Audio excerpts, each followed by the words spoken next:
Berapa lama manusia bertahan tanpa oksigen di dalam air?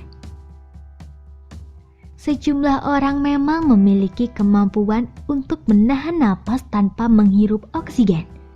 Beberapa orang bahkan pernah mendapatkan penghargaan atau rekor terkait kemampuan ini. Seseorang yang biasanya memecahkan rekor atau masuk namanya dalam rekor dunia memiliki kemampuan menahan napas di dalam air selama 5-10 kali lebih lama dibanding orang dewasa. Menurut catatan Guinness Book of World Records, pada 2012, freediver Jerman Tom Sitas menahan napas di bawah air selama 22 menit dan 22 detik, mengalahkan rekor Guinness sebelumnya dari Dan Sting Severinsen dengan 22 detik. Sementara itu, untuk rekor wanita dipegang oleh Caroline Meyer pada tahun 2009 dengan catatan waktu 18 menit 32,59 detik. Tahukah kalian bahwa ada teknik tersendiri mengapa manusia bisa menahan napas di dalam air? Sebelum melakukan freediving, seseorang terlebih dahulu akan mengalami hiperventilasi selama 30 menit dengan oksigen murni. Selain itu, menyelam juga bisa membantu manusia untuk menahan napas lebih lama. Pasalnya, menyelam akan membantu manusia dalam proses perlambatan detak jantung. Mengapa demikian? Ali menjelaskan bahwa energi dan panas dari tubuh mampu diredam selama berada di dalam air. Meski begitu, Ali juga memaparkan bahwa menyelam terlalu lama dan memaksakan kemampuan tubuh untuk tidak menghirup oksigen dapat menyebabkan hal fatal.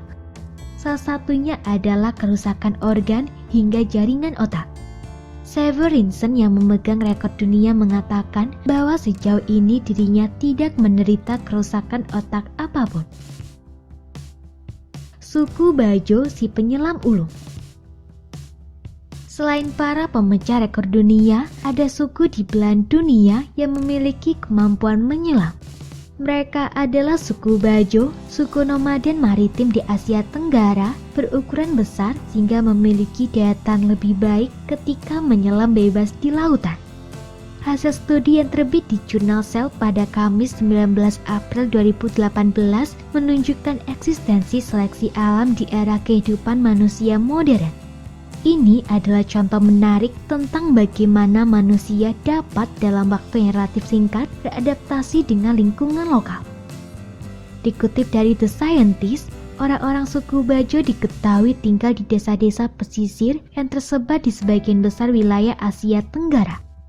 Mereka kerap menggunakan tombak tradisional dan beralatkan sederhana untuk mengumpulkan ikan dan kerang. Hanya dengan menahan nafas panjang, mereka telah melakukan selam perburuan secara bebas sejak sekitar 1000 tahun lalu.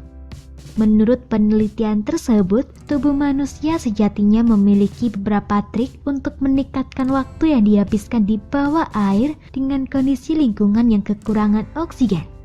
Salah satunya adalah dengan meningkatkan produksi sel darah merah yang memungkinkan pengiriman oksigen yang lebih efisien ke organ dan jaringan atau untuk memperluas kapasitas paru-paru mereka. Adaptasi terbaru yang dikemukakan oleh para peneliti adalah memperbesar ukuran limpa yang berfungsi menyimpan sel darah merah teroksigenasi atau mengikat oksigen saat menyelam untuk kemudian melepaskannya secara alami sebagai pengganti sirkulasi udara.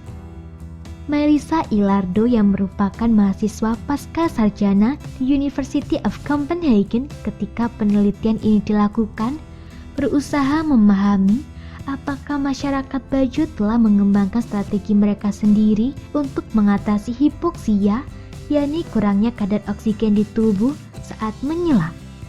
Ilardo melakukan perjalanan ke desa-desa tepi pantai di semenanjung Sulawesi Tengah, di mana populasi masyarakat Bajo dan Saluan, salah satu suku pesisir, berada.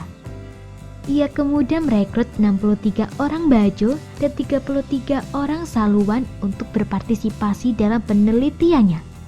Ilardo mengukur ukuran limpa mereka menggunakan mesin ultrasound dan mengambil sampel air liur untuk sequencing atau pengurutan genom. Dia tertarik meneliti limpa karena organ itu bisa tumbuh sangat besar di beberapa mamalia laut ketika menyelam. Sebelum melakukan perjalanan ilmiah tersebut, Ilardo menghabiskan berbulan-bulan mempelajari bahasa Indonesia untuk bisa berkomunikasi dengan orang bajo. Dia ingin memastikan bahwa ini adalah upaya kerjasama. Ilardo dan rekan-rekannya menemukan bahwa limpa orang bajo sekitar 50% lebih besar dibandingkan dengan saluan, termasuk dengan mempertimbangkan jenis kelamin, usia, berat, dan tinggi individu. Selanjutnya, penelitian ini membandingkan urutan genom dari para partisipan bajo dan saluan dengan orang-orang Han Cina sebagai kelompok kontrol meski tidak terkait satu sama lain.